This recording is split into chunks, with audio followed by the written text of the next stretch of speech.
Hello, bachcho. Let's read the question. Question says five balls numbered 1 to 5 are suspended using separate threads.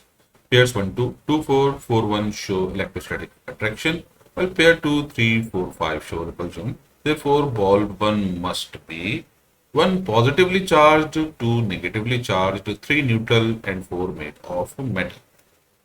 तो इस problem को solve करने के लिए सबसे पहले हम एक बात को रिकॉल करेंगे कि अगर किसी बॉडी पर चार्ज है तो उसका श्योर टेस्ट केवल रिपल्जन है। उसका रीजन क्या है? उसका रीजन ये है, repulsion is the sure test of charge, is the sure test of charge. पहला पॉइंट तो ये हो गया। दूसरा पॉइंट, a neutral body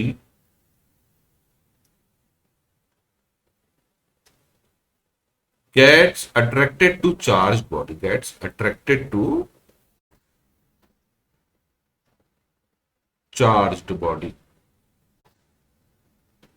अब देखिए इसका मतलब क्या है। अगर हमने कभी अपने आसपास देखा हो, अगर हम एक बलून को अपने हेड से रब करेंगे, सपोज ये बलून है, इसको हमने अपने हेड से रब किया और यहां हमारी एक वॉल है। अब वॉल तो न्यूट्रल है, लेकिन बलून को अगर हम वॉल के पास ले जाकर छोड़ देते हैं, यानी इससे कांटेक्ट दे देते हैं, तो बलून वॉल से चिपक जाता है, यानी अट्रैक्ट हो जाता है। तो ये तो न्यूट्रल थी लेकिन बलून इससे चिपक गया। तो हमने ये कॉन्सेप्ट यूज करना है कि repulsion is the sure test. तो ये बात कंफर्म है कि यहां जो पेयर रिपेल कर रही हैं वो है 2 and 3, यानी ये 2 है और ये 3 है। तो 2 और 3 एक दूसरे को रिपेल कर रही हैं, इसका मतलब दोनों पर सेम चार्ज है। वहीं हमारे पास दूसरी पेयर है 4 and 5, ये भी एक दूसरे को रिपेल कर रही हैं, इसका मतलब 4 और 5 पर भी सेम चार्ज है।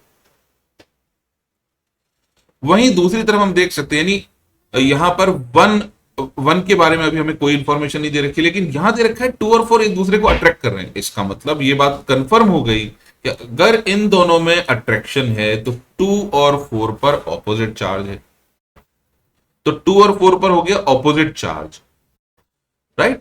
और 4 और 1 भी एक दूसरे को अट्रैक्ट कर रहे हैं और 2 और 1 भी, यानी अब जहां ध्यान से देखने की बात है कि अगर 2 और 1 पर सेम चार्ज होता तो ये रिपेल करते, ये 1 है, लेकिन 2 1 से अट्रैक्ट हो रहा है। तो हम एक कंक्लूजन तो ये ड्रॉ कर सकते हैं कि maybe 1 has opposite charge as it is on 2। तो अगर ऐसा है तो ये 4 से रिपेल होता, लेकिन ये 4 से भी अट्रैक्ट हो रहा है। अगर 4 से भी अट्रैक्ट हो रहा है तो इसका मतलब 1 के पास ना तो 2 वाला चार्ज है ना 4 वाला चार्ज है। मैं इसको फिर से रिपीट करता हूं, 2 के पास चार्ज है, ये कंफर्म है, 2 के पास चार्ज है और 1 2 से अट्रैक्ट होता है, 1 2 से अट्रैक्ट होता है। तो हम ये कंक्लूजन ड्रॉ करेंगे कि जो चार्ज 2 पर है उसका ऑपोजिट 1 पर होगा, यानी अगर हम इसको पॉजिटिव एज्यूम करते हैं तो ये नेगेटिव होना चाहिए। और ये बात कंफर्म है कि 4 का चार्ज 2 का ऑपोजिट है, क्योंकि 4 और 2 एक दूसरे को अट्रैक्ट कर रहे हैं।